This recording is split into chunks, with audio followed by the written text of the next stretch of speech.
Praise the Lord. आप सभी का नया दिन नई उम्मीद में स्वागत है। आइए हम लेकर पढ़ेंगे भजन संगीता उसका 92 चैप्टर वर्स नंबर 12।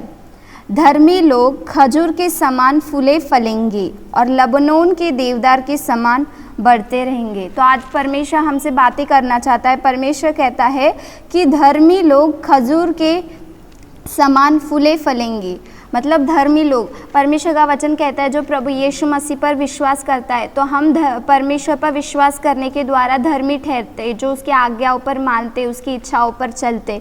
तो परमेश्वर कहता है वो खजूर के समान फूले फलेंगे। आपको पता है खजूर का पेड़ कैसे रहता है? वो पूरा लंबा रहता है और वो जो बढ़ता है ना, वो सीधा बढ़ता है, एकदम स्ट्रेट बढ़ता है, और उसको बहुत धूप चाहिए रहता है खजूर को, पेड़ को बढ़ने के लिए। और वो जब बढ़ता है तो वो स्लोली बढ़ता है। फिर बाद में और जितना भी आंधी तूफान आएगा ना, तो वो खजूर का पेड़ कैसा रहता है? एकदम सीधा खड़ा रहता है, वो टूटता नहीं। अगर नॉर्मली दूसरे पेड़ को देखेंगे ना, तो आंधी तूफान आएगा तो वो टूट जाएगा।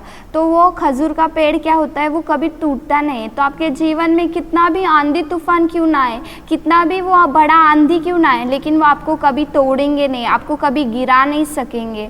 और उतना ही नहीं, और वो एकदम तड़पती हुई, क्या बोलते हैं, एकदम कड़क धूप में है ना, वो पेड़, उसको धूप चाहिए रहता है। जितना कड़क धूप रहेगा ना, उतना उसका वो जो फ्रूट रहता है ना, खजूर, एकदम मीठा रहता है। तो मतलब आपके जीवन में कितना भी समस्या क्यों ना है, जितना आपका समस्या रहेगा उतना ही आपको आशीष रहेगा। आपको लग रहा है कि मेरे जीवन में तकलीफ है, परेशानी है, कोई मुझे समझ रहा नहीं है, लेकिन हमारा परमेश्वर आप सभी को देख रहा है, आपके मन को जानता है परमेश्वर। और जितना परेशानी आए, वो परेशानी आपको सोने के नाई बनाएगा, सोने के नाई आपको मूल्य देगा, वो आपको बढ़ाएगा, आपको सिखाएगा। और खजूर के उसका जो फ्रूट रहता है, वो खजूर, उसका जैसा टेस्ट रहता है, वैसा आपको परमेश्वर टेस्ट देगा। उतना परमेश्वर आपको वो तकलीफ में से बाहर निकाल कर परमेश्वर आशीष देगा। और उतना ही नहीं, अगर खजूर के पेड़ को बीच में से काटेंगे ना, तो नॉर्मली दूसरे पेड़ जो रहते हैं ना, वो बढ़ते नहीं है, लेकिन खजूर का पेड़ को अगर काटेगा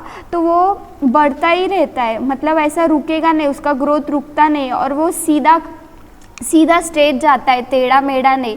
तो हम भी, और उसको पानी लगता है, मतलब धूप चाहिए है उसको, लेकिन उसको उतना पानी भी चाहिए। तो पानी क्या है? उतना पानी देगा वैसा वो उतना बढ़ेगा। तो हमें भी, अगर हमें बढ़ना है हमारे वेदनाओं में, हमारे परेशानियों में, हमारे तकलीफ़ों में, तो हमें परमेश्वर के सम्मुख, परमेश्वर का वचन हम में भरना है। जितना परमेश्वर का वचन हम में भरेगा, उतना ही परमेश्वर का आशीष हमें मिलेगा। जैसे वो पेड़ में पानी दिया जाता है, तो वो जो सॉइल में का जो भी न्यूट्रिशंस रहता है, वो पेड़ को मिलता है और वो फल लाता है। उसी प्रकार जब हम अपने आप को परमेश्वर के वचन से तृप्त करेंगे, वो ही परमेश्वर का वचन हमारे जीवन में कार्य करेगा। परमेश्वर बोलता है कि तुम फूलो फलोगे। केवल एक एरिया में नहीं, आप हर एक प्रकार में, अगर आप स्कूल में हो, कॉलेज में हो, या आप पढ़ाई कर रहे हैं, आप क्या काम कर रहे हैं, कोई भी क्षेत्र क्यों ना हो, परमेश्वर हर एक क्षेत्र में आपको आशीष देगा, आपको कभी लज्जित नहीं करेगा। परमेश्वर का वायदा है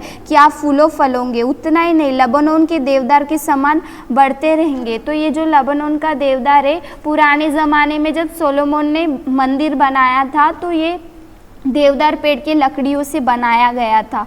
तो ये जो देवदार पेड़ है, लकड़ियों के लिए भी काम में आता है। और उतना ही नहीं, ये जो रहते हैं, इसमें बहुत सारे पक्षियों के लिए वो सहारा बनता है। तो परमेश्वर अपना देवदार पेड़ के समान हमें दूसरों को सहारा देने के लिए, दूसरों की मदद करने के लिए परमेश्वर ऐसा हमें बनाएगा। तो परमेश्वर बोलता है धर्मी लोग खजूर के समान फूले फलेंगे। तो आप सभी लोग, परमेश्वर का वचन कहता है, तो आप सभी लोग, आपके हर एक क्षेत्र में आप फूलो फलोगे। आपका कोई भी परेशानी क्यों ना हो, लेकिन आप प्रभु के वचन को थामे रहिए और परमेश्वर आपको आशीष करेगा। प्रभु इस वचन से आप सभी को आशीष करेगा।